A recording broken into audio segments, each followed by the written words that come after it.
We need it. Oxygen. It's why we breathe.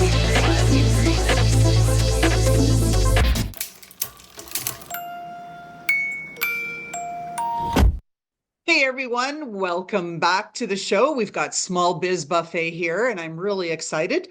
Eric Vincent is the founder of Black Ink Creative Partners. And you're thinking, well, okay, so that's interesting. He does things that are creative. Good, you got that. Partners, he enables people. That's good. But bigger picture, he has an event called ProcurementCon, which is where I met Eric a year ago. And the kinds of things that he's doing to not only bring information to vendors to figure out, yeah, how do I crack this nut called procurement? Because let's face it, compared to all of the other business operations, it's the grand mystery, right? What is procurement? Who are those people? What exactly do they do? Like no one freaking knows. So we've got Eric here on the show to enlighten us and tell us about all the good stuff you're doing. Hey, Eric, welcome to the show. Hey, Dr. Mears, how are you? I'm good, thank you. So tell our audience a little bit more about who you are and what you're good at. So who I am, my name is Eric Vincent. I am the founder of Black Ink Creative Partners. We are a creative strategies and brand development agency, heavily focused in the government sector, the procurement sector. And the reason we do that, just to be clear, is because not everybody's ready for us. And we say that because there's just some people, their mindsets, unfortunately, are not ready to say, I want to be the next Pepsi, Starbucks. I want to be that, to put the work in. They have to be there before they get into business with us. I won't say we're not cheap, but I'm not going to say we are cheap. You know, there's a cost involved for what we do. And that's really what fuels the ProcurementCon brand, right? So that's the other brand we launched a few years ago. I'd say we're in our junior year, but the reality is that brand awareness and credibility, we're in our sophomore year of operation. What do I do? I mean, I don't know what I do, to be honest with you. I'm an entrepreneur. What I You do a do lot of is things. I do a lot of things. I think if there's anything that I'm good at, it's connecting the dots. And I know that's really sort of just this weird, vague way of saying, you know, I make it happen. I see a business, I see two unrelated businesses, I see five unrelated businesses, I see 10, and somehow, like in my mind's eye, if I know enough about them, I see how they can work together and collaborate and benefit from each other to expand the mission. And see, that's sort of how we built the whole Black Ink ProcurementCon brand. Is I developed an ecosystem, and it's slightly a closed ecosystem of what I feel are some of the best valued people and professionals and companies to work together and work with each other. It's not just a collaboration. It's literally just like this little, ecosystem. You know what I mean? It's in its own little bubble, even though we're open to other people. And that's really what I do, because quite honestly, I'm not an expert at any one thing, I don't think. Um, I'm a risk taker, you know. I mean, that's what I do. Well, hence the path to entrepreneurship, right? Like there's a couple of things in there that I just want to touch on. If you were not a risk taker and you were a jack of one trade, you'd be in a job, right? But you're not. You're an entrepreneur. And if you're like the 30%, actually just over a third of those of us in entrepreneurship, you may have ADHD, right? Because we see lots of different things. We get attracted to different things. We don't want to be stuck in any single lane.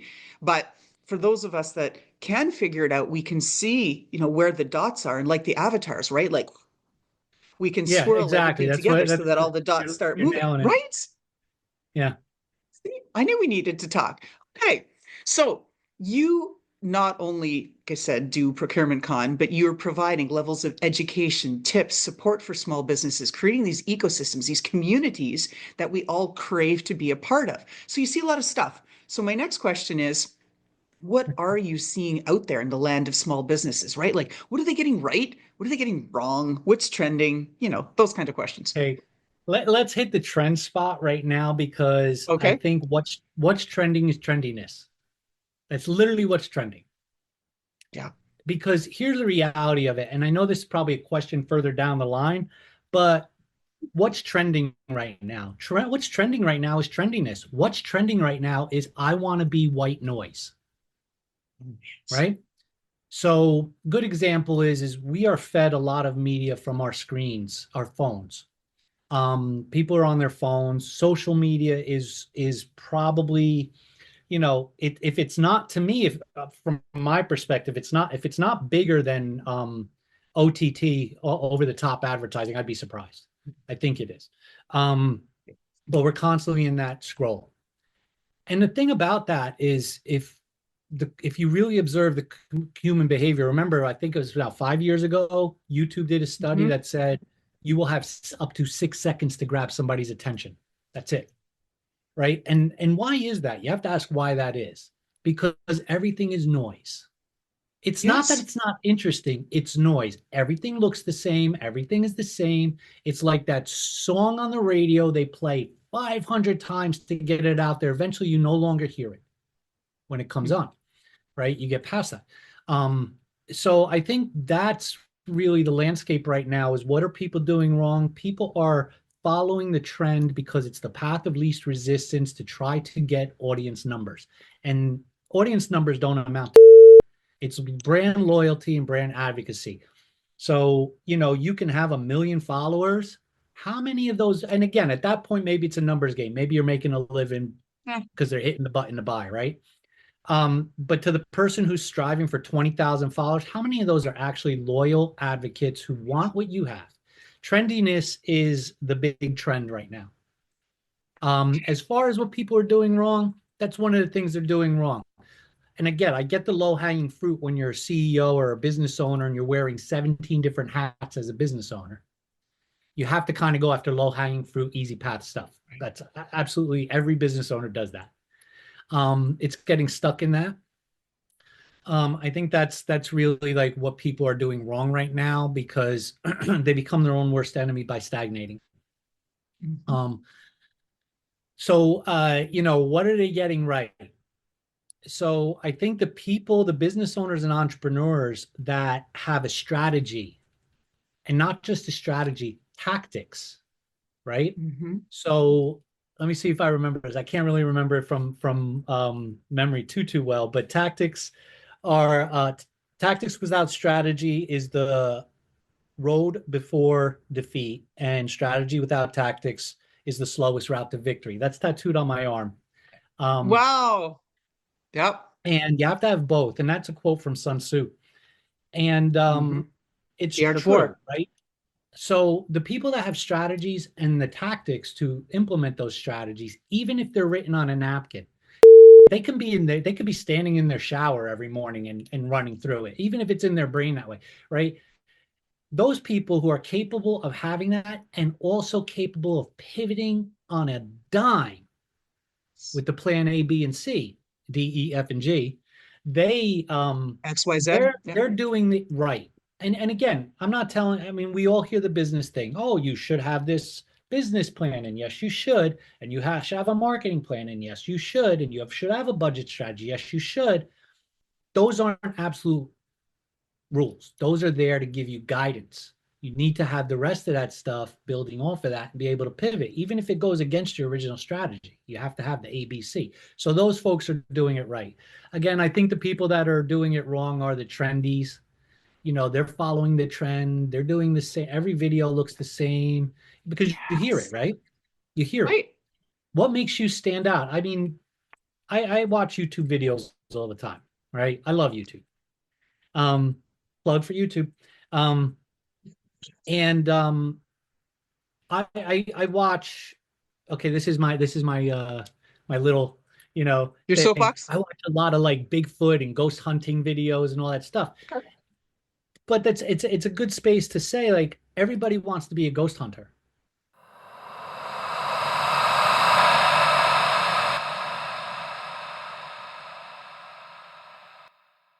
Right. right? It's the big paranormal thing. It's a big thing. Everybody wants to be a ghost hunter. Everybody wants to be this. Everybody. And they're not. What makes the one person stand out that keeps you tuning in? And they're doing something different. So I think, what everybody's doing wrong is really being that what's the trend and following it. Oh yeah, there's so much I want to say, but because this podcast is about you and not me, this is exactly it. We've all descended towards this land of sameness. And you described it correctly that it is all about white noise. And how do you filter it out? It's this, it's that. What's every small business owner doing? They're all frenetic. I got to post on Instagram. I got to post on YouTube. I got to have my podcast. I've got to have this. I've got to write a book. Oh my God, I've got to be on Facebook and I've got to be in LinkedIn groups. And now Alignable's there and Blue Sky. And I've got to do this and I've got to do that. Like just losing their freaking minds. You can't be everywhere and be all these things and do it all at the same time because you've got to generate revenues. And to generate revenues, you've got to generate leads. And by spreading yourself like peanut butter so thin across the entire toast of outreach, you're not Yeah. going to make it. I've tried it. Well, I mean, I think people It doesn't come, work. I think people, just to jump on that social media space, I think people eventually come to find out which platform works best for them, right? That's right. And our attitude with that is we've posted on pretty much every platform, but we've landed on the ones we like the best and we feel give us the best reach. But that doesn't mean we shut down those other platforms. We want to own our name on those platforms. So we'll post a video every now and then. We're not worried about the details too much. Oh, so what if we're shadow banned? Big deal. You know what I mean? And we're shadow banned. Everybody is these days. Just right. like everybody's now stuck into promotions on Gmail, but we'll come back to that. Oh, that one, yeah. So, I mean, everybody faces those same things, but again, it's the stagnation and the trendiness and the stagnation. And if they stagnate into that same space without making a move, that's where they're doing it wrong. And we can go through the numerous wrongs a small business does because we've done it as entrepreneurs. And I'm gonna be really, really upfront here. I suck. I make a lot of mistakes, a lot, and I have to pivot instantly, right, on those mistakes. And that's the bottom line. And if you can admit you suck, you're on a good track to making changes. 100%, right? I'm going to give it like lots of things there because that is just it. If you don't have either the self-awareness at the level of you're doing things or exhibiting some behaviors that be optimized so that you can be a better networker or be better in your relationships, personal or intimate and professional relationships, whatever level. And if you don't look at your business with that objectivity lens and go, oh, is that broken? And you skip past it and go, yeah, I'll deal with it tomorrow. You're toast, just toast. All right. Yeah. And it's funny because it's that lens, right? So I am the brand, right? I represent the brand. Right. And my personality is the brand at the end of the day. It's the voice and everything. And I do have to tone me down for the brand a little bit. There's a certain degree of, you could say professional public consumption that I've got to dial Eric back a little bit, but I'm not going to change the brand. But here's the thing. I have more often than not have to pull myself back and go, whoa, I'm getting too conformist. My brand is getting too conformist. And I have to say, whoa, it's losing its voice. I have to sort of find that space to keep there. And so I think that introspection is really important to have it. You know what I mean? And to be able to really, because you are your brand at the end of the day. Right. And so on that path of learning and being introspective and reflective and pivoting and being responsive, right, to things that are changing, either economic drivers or whatnot, excuse me, I'm sure you've learned, 1 or 200 skills along the way, right? What is the most valuable skill you think that you've developed as a business owner? What is that, Eric? I thought about this question long and hard this morning, right? And I was really digging in, and I don't know that I learned any one valuable skill from business. As a skill set, right? Personally, is this skill set that I can apply. I think, and I don't want to use the word authenticity because authenticity is just a shitty buzzword now because people don't even know what authenticity anymore is. What I tend to say is I do me and I do me well. All right. I am me. And if somebody doesn't like it, oh well, is Toodles. what it is, and You don't like it? Don't hang out. I mean, there was that old adage. You remember Howard Stern? Some people, I don't know if your listeners all remember Yeah, Howard yeah, Stern back in the of course. day when he was a groundbreaking disruptor. Everybody, FCC was on his ass. Everybody was going after him. And there was one simple thing: you can turn the dial. It was that simple. You don't have to listen.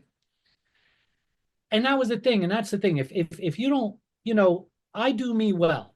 And if you don't like me, not my problem. Move on. You could beat that Exactly. No, out. it's okay. I think YouTube, allows a little bit of grace, but we'll go on with this. And so one of the things I think that's really important as we're looking at our path is that we say, okay, what's our definition of success? Just as it changes as we enter different decades of our life on that personal level, what is success defined as, right? It might be finding an intimate partner, starting a family, launching your kid, doing, whatever, starting that business, doing the dream, running the marathon, whatever, right? It changes. And so, where are you now with respect to how you are defining success for ProcurementCon and Black Ink Creative Partners? How has that shifted? Sure. So, in my youth, success was, oh my God, I want the big house and I want to live on the ocean, or I want that was that 18-year-old, 16-year-old, like, oh my God, I want to be rich. You know what I mean? And for a period of time, it was that was the goal, right? Striving for the dollar. That was the goal. What shifted was when I realized that the dollars will always be there if I just work at my brand, Mhm. at it, right? And so, that was the first thing, was success was became achieving the goal we set out to do. I set out to do, and then moving on to the next goal, right? And I have a whole mental thing with goals, right? So that's a whole nother story how I view goals. Um, Today, now, I launched Black Ink in 2013, and we launched ProcurementCon just before the pandemic, but we Nice came out timing. the other. Yeah, great timing. I was on it. um, I think today, now, my vision of a personal success is really related to the business. ProcurementCon has a goal. The ProcurementCon brand has a goal. I set up an 8-year strategy. So we're technically in year 3 of it, but we'll say year 2 because, again, awareness and all that. So in the next 6 years, 5 to 6 years, we want to be a national brand, and all our sub brands under that. We're shooting nationally. We have a whole strategy for that. And that to me is success, meeting that goal, right? Meeting that end goal.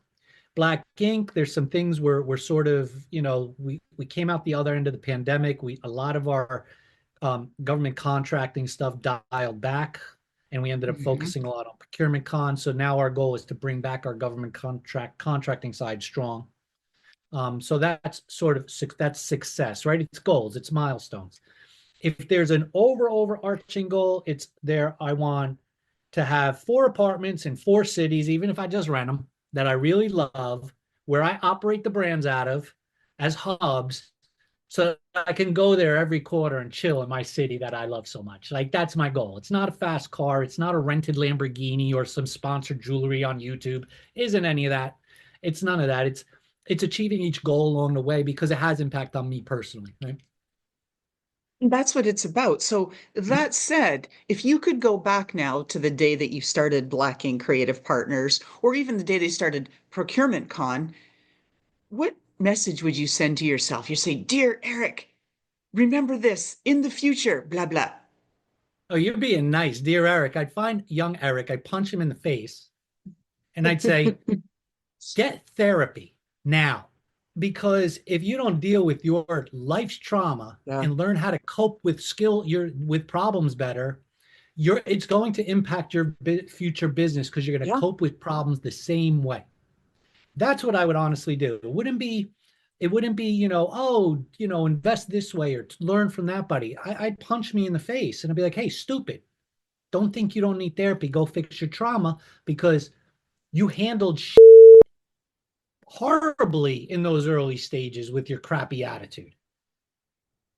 You know what I mean? And that would be it. You got to handle, because the life skills we bring forward from our youth, our coping skills and all that stuff, if we're going to be entrepreneurs, because being an entrepreneur, it's easier to work a 9 to 5 job. Oh, for sure. You just show up. It's a Yeah. job.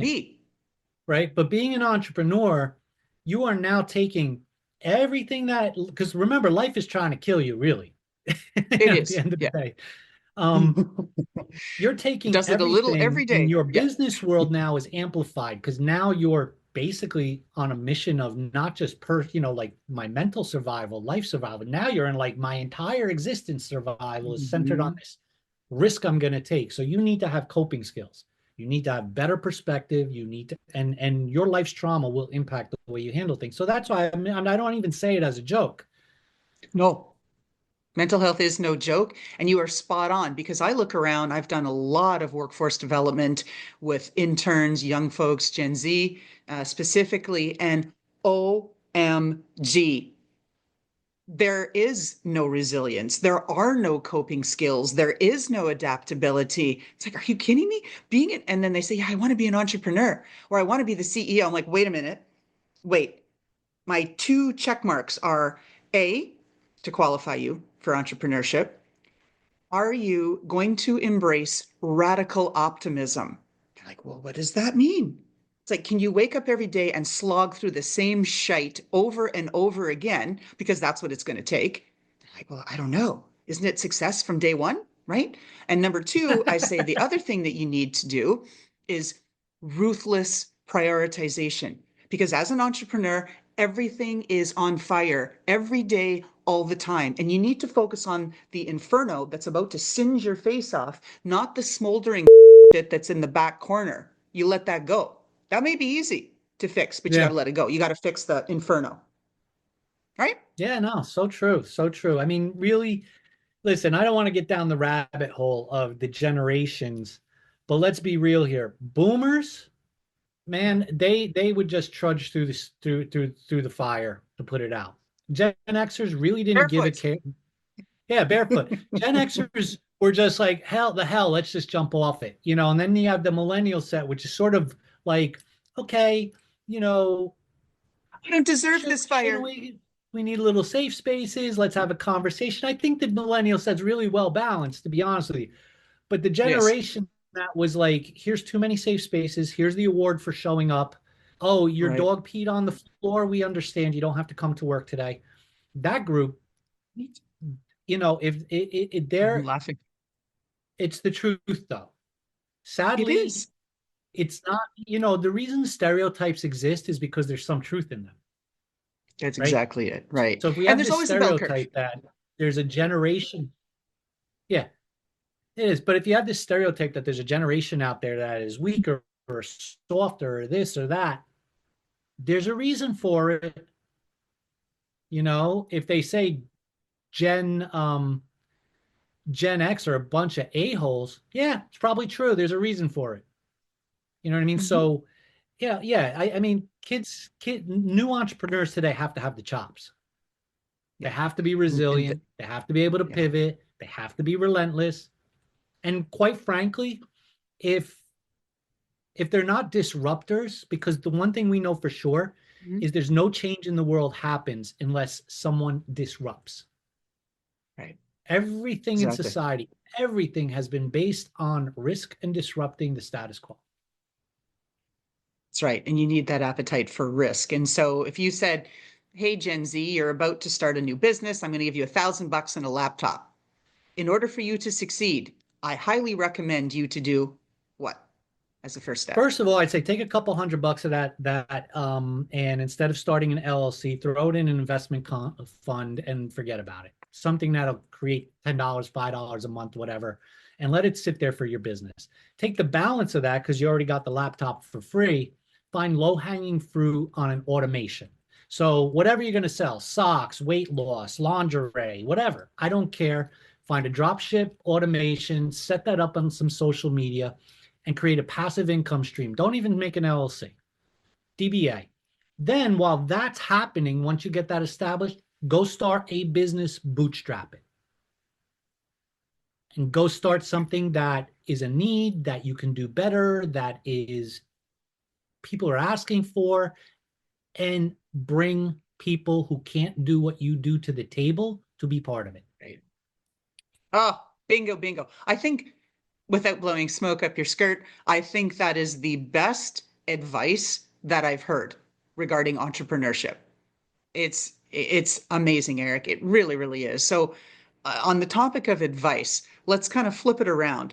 What is the wackiest or most counterintuitive advice that you received, but it actually freaking worked?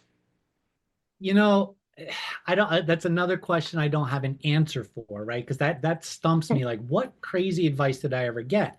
And so I really had to think about that a little bit and say, okay, what's the craziest advice for me, for Eric, that I Yeah. ever got?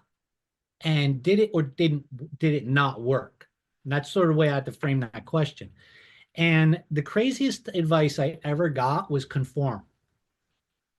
Was you have Mm. to do it this way because it's proven. Okay, let's try it. Oh, look, it's just more white noise. I understand the tried and true methods that do work, but they are foundational. They are foundational. Outside of that is because the minute I conformed, I started stifling who I was, Mhm. right? And it didn't Oh, work. It was a miserable failure. The minute somebody said, Eric, you shouldn't do this because they don't like it, I thought, oh, it's okay, let me try it. Well, it wasn't me. It wasn't who I was. It wasn't my brand. It just wasn't. So my attitude was like, screw it. So the wackiest advice I ever got was conformity. That was the wackiest advice I ever got. And it didn't work.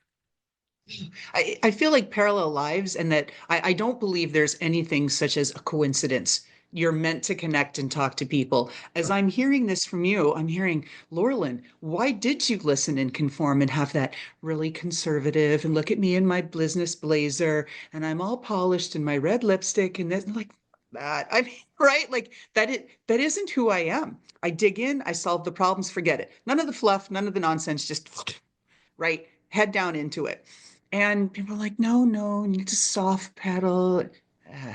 I don't candy coat anything. So I hear you. No. Um, I, and around this topic, it's having the wherewithal to look around and see what's going on in the competition, right? So many of the small business owners that I talk to, they operate in a way that is completely insulated.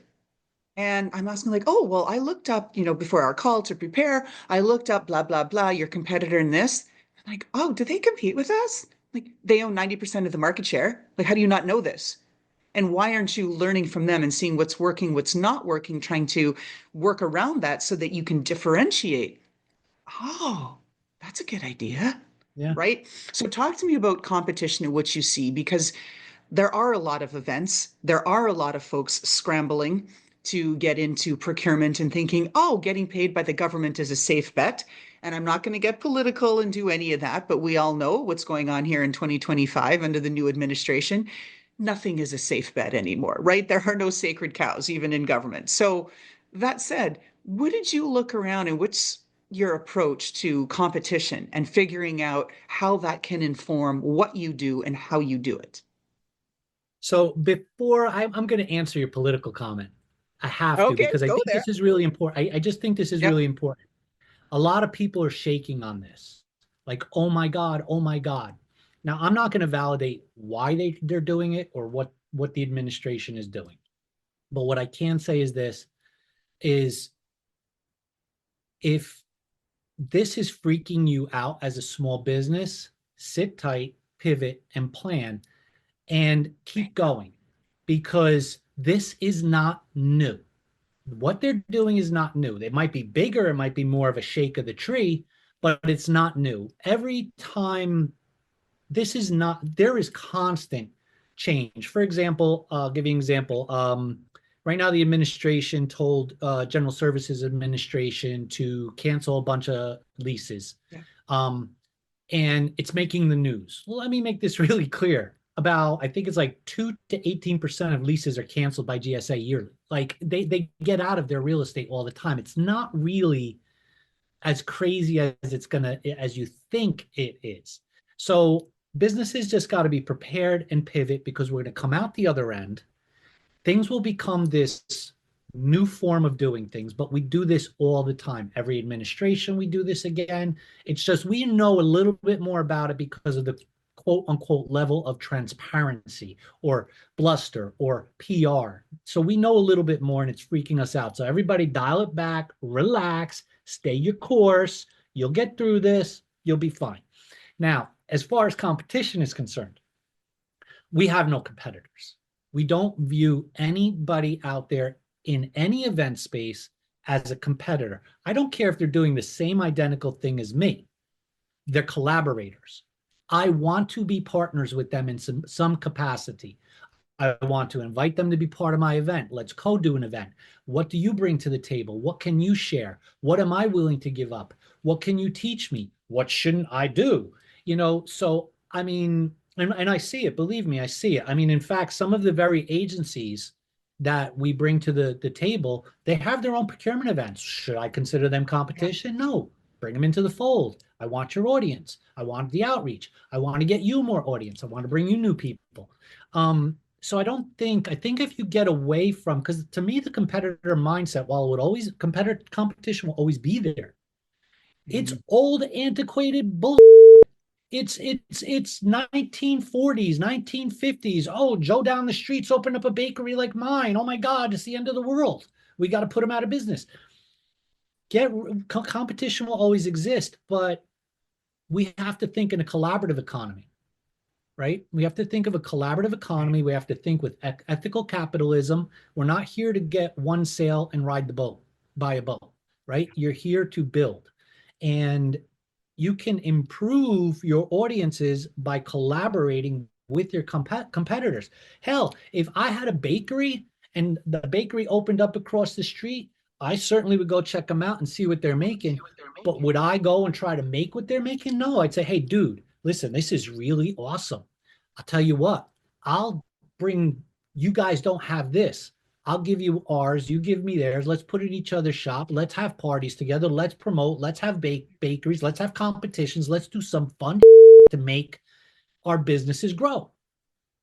That's the way I would do it. And if they said no, I'd be like, well, fine, is what it is. And I move on. So I think that you have to change your mindset on competition. See them, like you said, as educators, but see them as collaborators and find a way to collaborate. Because quite frankly, we have our not-for-profit, which is business development and workforce development. And you sort of are in this with Steeros, this workforce and business development space.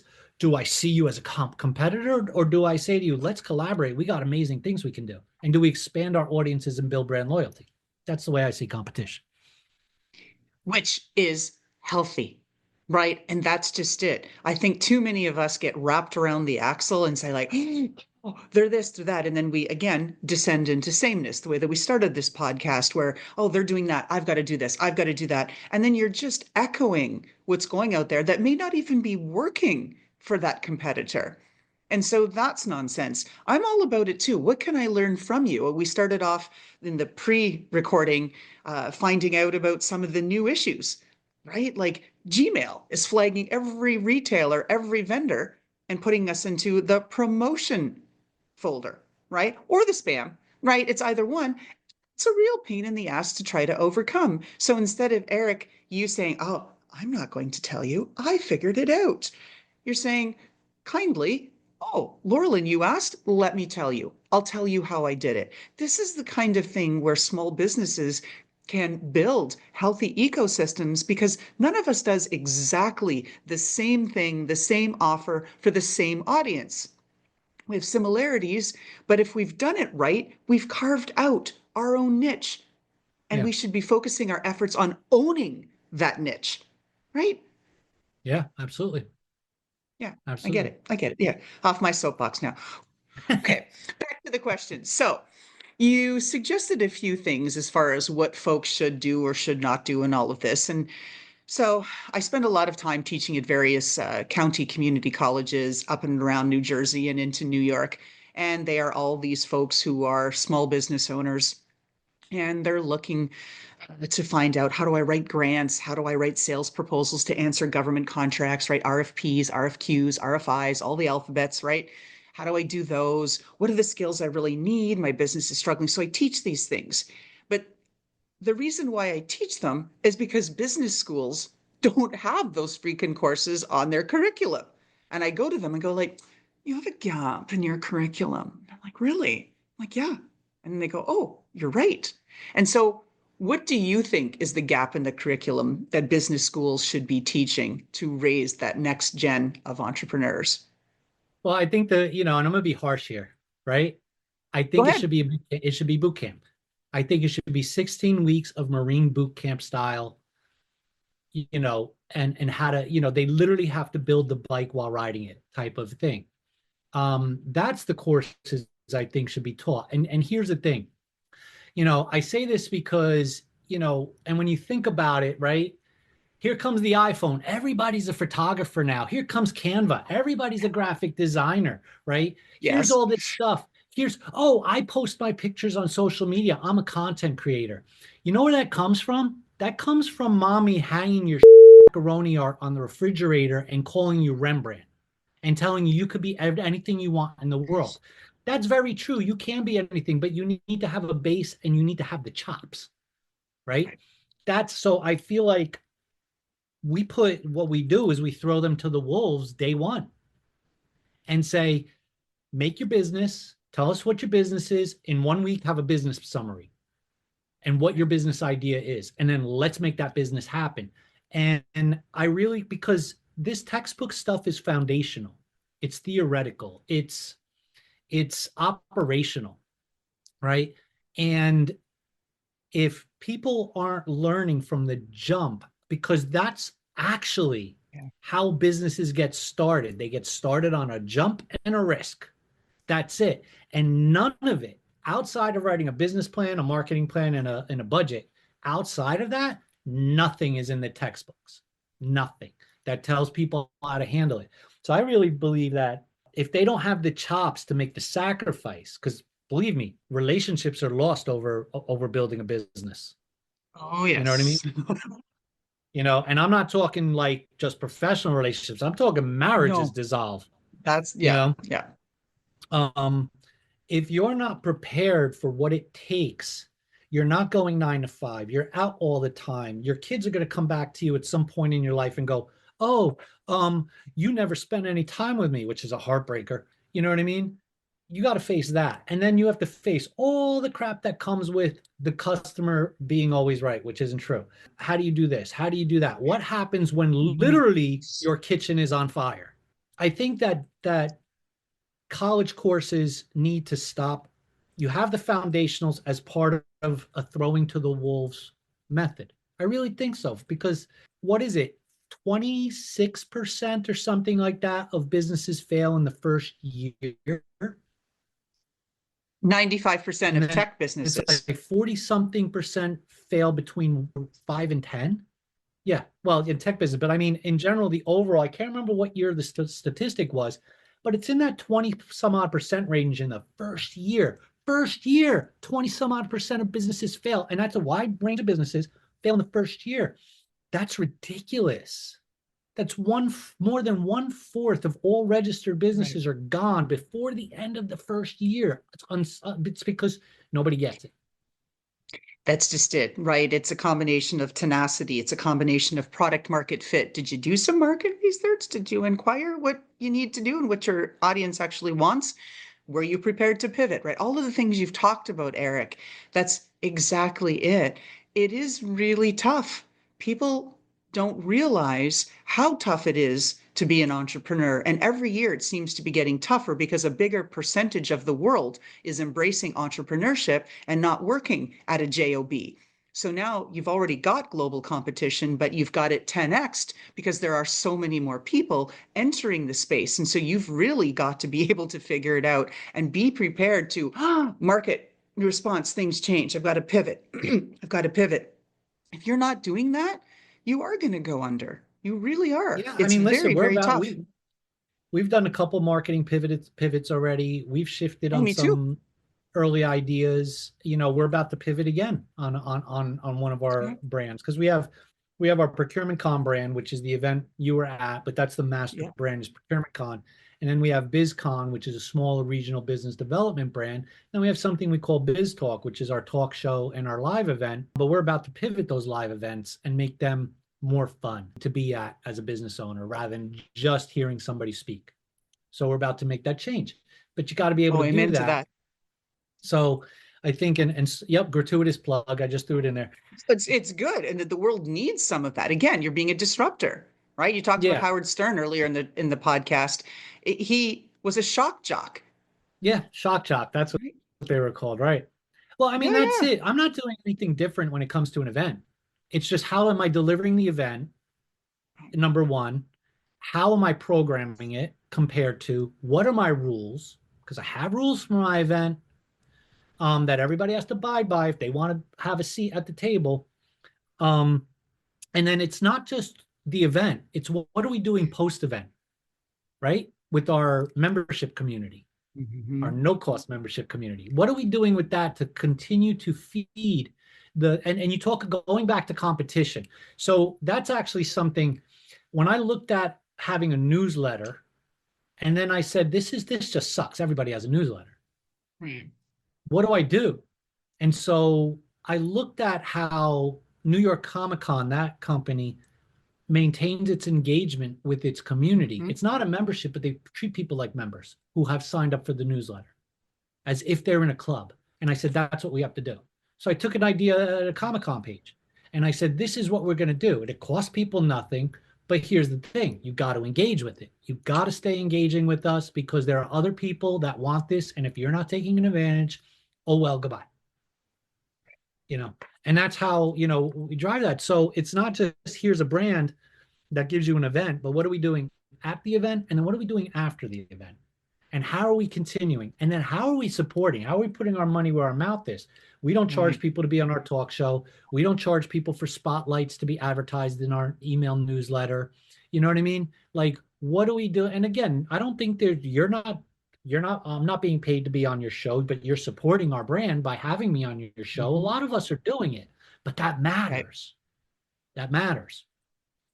So sorry, I think I derailed that that No, question. no, but it's all good. And actually, as we're getting towards the end of our podcast, anything that you'd like to add before I ask you one final question? What do you want to share with our audience?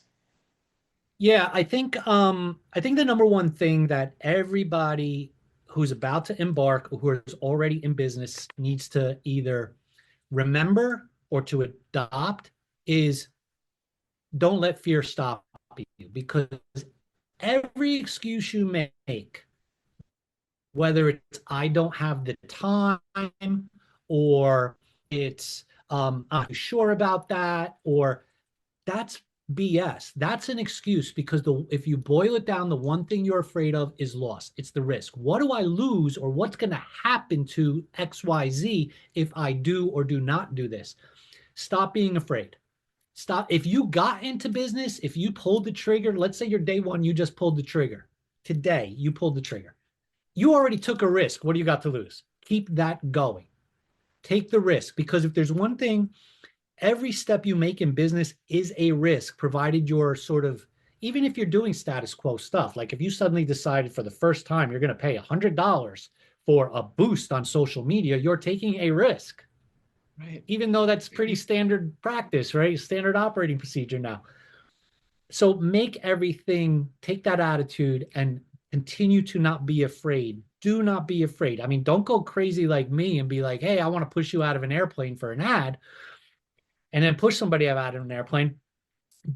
But, calculate your risks, know what they are. Don't be afraid to take them. Understand if you can handle whatever comes next, good or bad, because, we use the word consequences often in the negative, but you could have great consequences. You could suddenly be that guy or gal who now doesn't have capacity to meet demand. Right. You better be prepared, right? So I'd say eliminate fear as much as use it to guide you, but eliminate it in your excuse making as to why you're not doing something. Spot on. One of my favorite now deceased coaches, Susan Joffers, right? Feel the fear and do it anyway. Right. Yeah. Fantastic advice. Last question, Eric. If we looked into your closet and there was a pair of shoes or boots, some footwear that gave us a sense of your personality and style, describe what we're looking at and how it's aligned with who you are and personifies the Eric Vincent ProcurementCon Black Ink Creative Partners brand. Sure, that's easy. I have a pair of Skechers. They kind of look like work boots or work shoes, but they're really comfortable. They are polished to a high shine. They have that thick, sole. So I'd like to say, what it is I wear my rebellion on my outside, along with my personality. So, that's who I am, is to be rebellious. So I can walk into, a ballroom with a pair of shiny kickers and cuss with class. That's who I am. Eric, where can folks find you? Sure. So our big thing is you can visit us at blackinkcreativepartners.com, but we really want you to go over to procurementcon.com. That's the word procurement, CON is in Nancy.com, and visit us there because that's where we're doing our biggest, mission-based work. And again, just so we're clear, we're a for-profit business. We're here to make money, but we're not going to do it by robbing people and not giving them real value. So head on over to ProcurementCon. You can see all the events we have happening in New Jersey this year. We're breaking into Connecticut, New York, and Philadelphia the end of this year.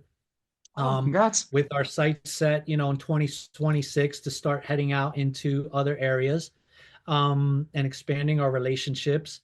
And to keep up on what we're doing, you could join us at procurementcon.com in our small business community. It's a no-cost membership. It's called the Deets. It's real simple. We take your name and your email address, nothing else. We'll send you a survey later to find out what industry you're in. And with that, you'll get resources every month. You'll get news. You'll get updates. You'll get membership access to our resource page. And what's really cool is that one of the things we do with our resource page is that that's content from all our events and from people that send us stuff, right? Or that we find, and we put the content there. It doesn't matter if you attended an event or not. You get access to that event content, ultimately those presentations. So, we really try to bring that to you guys. So yeah, procurementcon.com. Sign up, check us out. You can follow us on YouTube as well, where we have our talk show, and that's youtube.com, and it's at ProcurementCon brand. And then everywhere on social media is ProcurementCon. Perfect. And we'll have, of course, all the deets, as you say, listed when we go live and publish this. So with that, thank you very much, Eric Vincent, founder of ProcurementCon and Black Ink Creative Partners. Take a look, check him out. I know I'll be signing up for that small business ecosystem because Eric really does put his money on where his mouth is, right? And you've heard his mouth. So there's some good stuff in there. Take it out. Make sure you join. All right. Thank you, Eric. Thanks, Dr. Mears. And how about that fantastic intro by Touch Circle?